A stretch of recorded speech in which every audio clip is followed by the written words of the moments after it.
16 கோடி ரூபாயும் தேவாலயங்கள் மற்றும் பள்ளிவாசலின் புனரமைப்புக்காக 20 கோடி ரூபாயும் ஒதுக்கீடு செய்யப்பட்டுள்ளன. கடந்த 5 ஆண்டுகளில் உலமாக்கள் மற்றும் பணியாளர்கள் நலவாரியம் மூலம் 2597 பயனாளிகளுக்கு பல்வேறு நலத்திட்ட உதவிகள் வழங்கப்பட்டுள்ளன. அண்மையில் உலமாக்களுக்கு வழங்கப்படும் மாதாந்திர ஓய்வூதிய தொகை 3000 ரூபாயிலிருந்து 5000 ரூபாயாக உயர்த்தி வழங்கப்பட்டு உள்ளதுடன் கடந்த 5 ஆண்டுகளில் உலமாக்களின் ஓய்வூதியத்திற்காக 2.7 கோடி ரூபாய் செலவிடப்பட்டுள்ளது. மேலும் ஹஜ் புனித யாத்திரை மேற்கொள்ளும் பயணிகளின் வசதிக்காக 39 கோடி ரூபாய் மதிப்பீட்டில் சென்னையில் ஹஜ் இல்லம் கட்டும் பணிகளுக்கு மாண்புமிகு முதலமைச்சர் அவர்கள் அடிக்கல் நாட்டியுள்ளார். இந்த இடைக்கால வரவு செலவு திட்ட மதிப்பீடுகளில் பிற்படுத்தப்பட்டோர், மிகவும் பிற்படுத்தப்பட்டோர் மற்றும் சிறுபான்மையினர் நலத்துறைக்கு 1634 கோடி ரூபாய் ஒதுக்கீடு செய்யப்பட்டுள்ளது. இந்து சமய அறநிலையத்துறை கடந்த 5 ஆண்டுகளில் 12931 திருக்கோவில்களில் 8100 கோடி ரூபாய் மதிப்பீட்டிலான திருப்பணிகள் மேற்கொள்ளப்பட்டு 4180 திருக்கோவில்களில் திருக்குட முழக்குகள் நடத்தப்பட்டுள்ளன. 1000 ஆண்டுகள் பழமையான திருக்கோவில்களை புனரமைத்து பாதுகாத்திடும் வகையில் கடந்த 4 ஆண்டுகளில் அரசு நிதி 425 கோடி ரூபாய் ஒதுக்கீடு செய்யப்பட்டு இதுவரை 84 திருக்கோவில்களில் திருக்குடமுழக்குகள் நிறைவு பெற்றுள்ளன.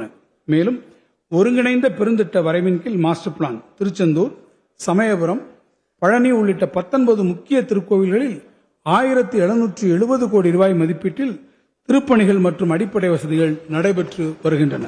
இந்த அரசு பொறுப்பேற்ற பின் எடுக்கப்பட்ட தொடர் முயற்சிகள் காரணமாக 1048 திருக்கோயில்களுக்கு சொந்தமான 8363 கோடி ரூபாய் மதிப்பிலான 8111 ஏக்கர் நிலங்கள் ஆக்கிரமிப்பாளர்களின் பிடியிலிருந்து மீட்கப்பட்டுள்ளன. இந்த அரசு பொறுப்பேற்ற பின் நவீன நில அளவை கருவிகளின் மூலம் 2,34,715 ஏக்கர் திருக்கோவில் நிலங்கள் அளவீடு செய்யப்பட்டு திருக்கோவில் சொத்துக்கள் பாதுகாக்கப்பட்டுள்ளன. போதிய நிதி வசதி இல்லாத 19,000 திருக்கோவில்களுக்கு வைப்பு நிதி ஏற்படுத்தப்பட்டு குருகால பூஜைகள் நடைபெற்று வருகின்றன. இதுவரை இத்திட்டத்திற்கு 335 கோடி ரூபாய் அரசு நிதியாக வழங்கப்பட்டுள்ளது.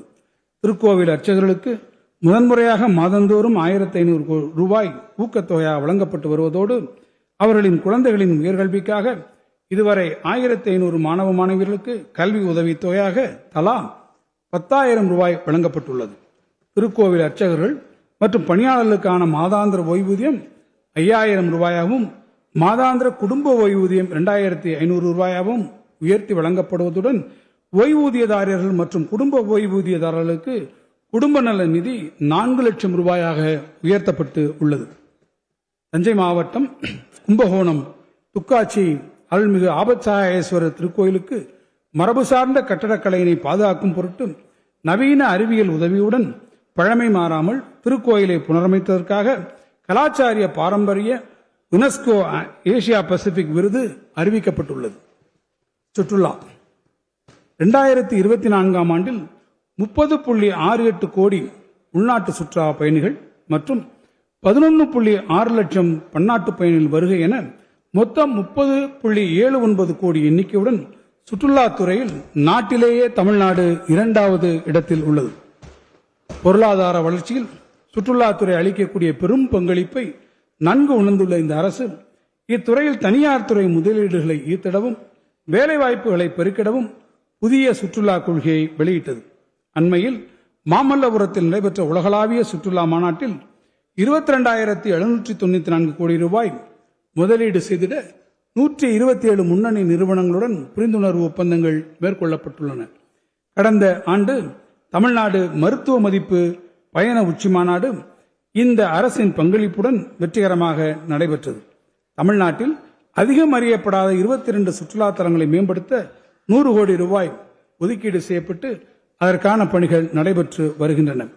மயிலாடுதுறை மாவட்டத்தில் உள்ள புராதன நகரமான பூம்புகார் 24 கோடி ரூபாய் செலவில் புதுப்பிக்கப்பட்டுள்ளது.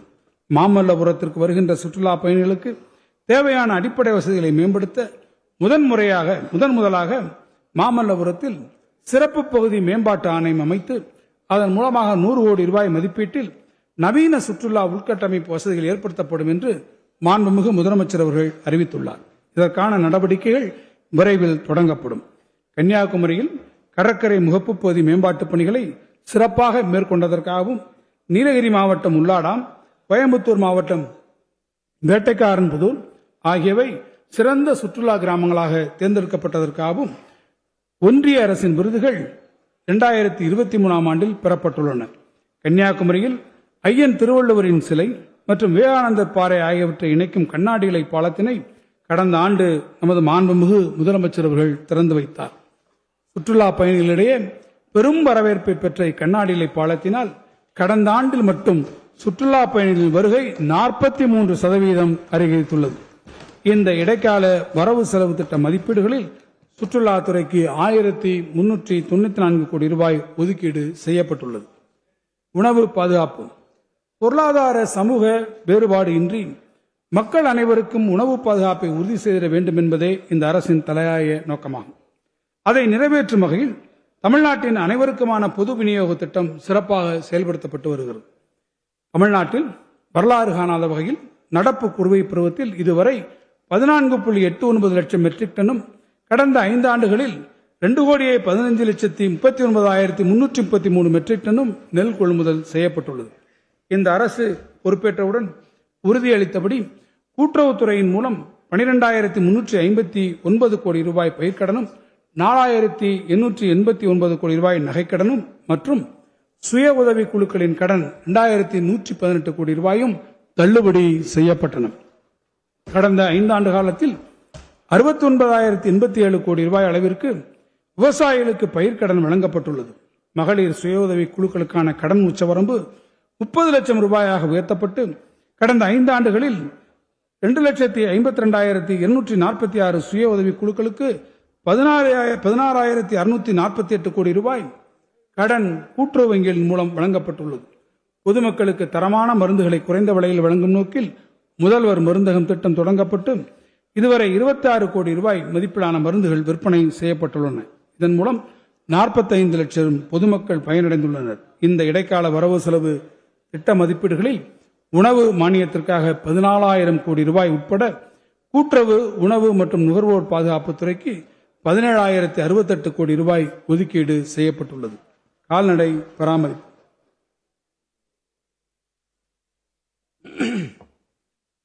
நடமாடும் கால்நடை மருத்துவ ஊர்திகள் மூலம் தொலைதூர பகுதியில் உள்ள விவசாயிகளின் கால்நடைகளுக்கு சிறப்பான கால்நடை மருத்துவ சேவை வழங்கப்பட்டு வருகிறது. இதுவரை 57 கோடி ரூபாய் செலவில் 2,20,126 கிராம முகாம்களில் 45 லட்சம் கால்நடைகளுக்கு சிகிச்சை அளிக்கப்பட்டுள்ளது. கைவிடப்பட்ட மற்றும் அவதியுறும் கால்நடைகளின் உணவு தேவை, மருத்துவ உதவி, ஆம்புலன்ஸ் மற்றும் உள்கட்டமைப்பு வசதிகளை மேம்படுத்துவதற்காக தமிழ்நாடு விலங்குகள் நல வாரியத்தின் மூலம் செயல்படுத்தப்படும் வள்ளலார் பல்லுயிர் காப்பகங்கள் திட்டத்திற்கு இதுவரை 35 கோடி ரூபாய் ஒதுக்கீடு செய்யப்பட்டுள்ளது. மீன்வளம் மற்றும் மீனவர் நலன். சமூக பொருளாதார முக்கியத்துவம் வாய்ந்த மீன் வளங்களை சுற்றுச்சூழலுக்கு உகந்த வகையில் பாதுகாத்து பராமரிப்பதற்கு இந்த அரசு முக்கியத்துவம் அளித்து வருகிறது. மீனவர்களின் பாதுகாப்பு மற்றும் நலவாழ்விற்கு அதிகபட்ச முன்னுரிமை அளிக்கப்படுகிறது. சுற்றுச்சூழலுக்கு உகந்த நிலையான செயல்திறன் மிக்க திட்டங்கள் மூலம் மாநிலத்தின் மீன்வளத்துறை வளர்ச்சி பெற்ற துறையாக திகழ்கிறது. இலங்கை அரசால் சிறைபிடிக்கப்பட்டு மீட்க இயலாத நிலையில் உள்ள 309 விசைப்படகுகள், 51 நாட்டுப்படகுகளின் உரிமையாளர்களுக்கு கடந்த 5 ஆண்டுகளில் 20 கோடி ரூபாய் முதலமைச்சரின் பொது நிவாரண நிதியிலிருந்து நிவாரணத் தொகை வழங்கப்பட்டுள்ளது. மேலும் தமிழ்நாடு மீனவ நல வாரியத்திலிருந்து இறந்த மற்றும் காணாமல் போன மீனவர்களின் குடும்பங்களுக்கு 18 கோடி ரூபாய் நிவாரணமாக வழங்கப்பட்டு உள்ளது. மீனவர்களுக்கு மாற்று வாழ்வாதாரம் வழங்குவதற்காகவும் மீனவர்கள் தென்பகுதியில் மீன்பிடிக்க செல்ல ஏதுவாகவும் சிறப்பு வாழ்வாதார தொகுப்பு திட்டத்தினை மாண்புமிகு முதலமைச்சர் அவர்கள் தமிழ்நாடு சட்டமன்ற பேரவையில் அறிவித்தார்கள். இத்திட்டத்தின் ஒரு பகுதியாக ராமநாதபுரம் மாவட்டத்தில் தங்கச்சிமடம் பகுதியில் மீன்பிடி துறைமுகம் 150 கோடி ரூபாய் மதிப்பீட்டிலும், பாம்பன் பகுதியில் தூண்டின் விளைவு 58 கோடி ரூபாய் மதிப்பீட்டிலும் மற்றும் குந்தக்கால் பகுதியில் மீன்பிடி இறங்குதளம் 148 கோடி ரூபாய் மதிப்பீட்டிலும் என மொத்தம் 356 கோடி ரூபாய் செலவில் மேற்கண்ட பணிகள் நடைபெற்று வருகின்றன. கடந்த 5 ஆண்டுகளில் 3,357 கோடி ரூபாய் மதிப்பீட்டிலான 246 மீன்வள உள்கட்டமைப்பு மேம்பாட்டு திட்டங்களுக்கான பணிகள் செயல்பாட்டிற்கு எடுத்துக் கொள்ளப்பட்டுள்ளன. மீனவ குடும்பங்களுக்கு வழங்கப்படும் மீன்பிடிப்பு குறைவாளர் சிறப்பு நிவாரண உதவித்தொகை 6000 ரூபாயாகவும் மீன்பிடி தடைக்காலத்தில் வழங்கப்படும் நிவாரண உதவித்தொகை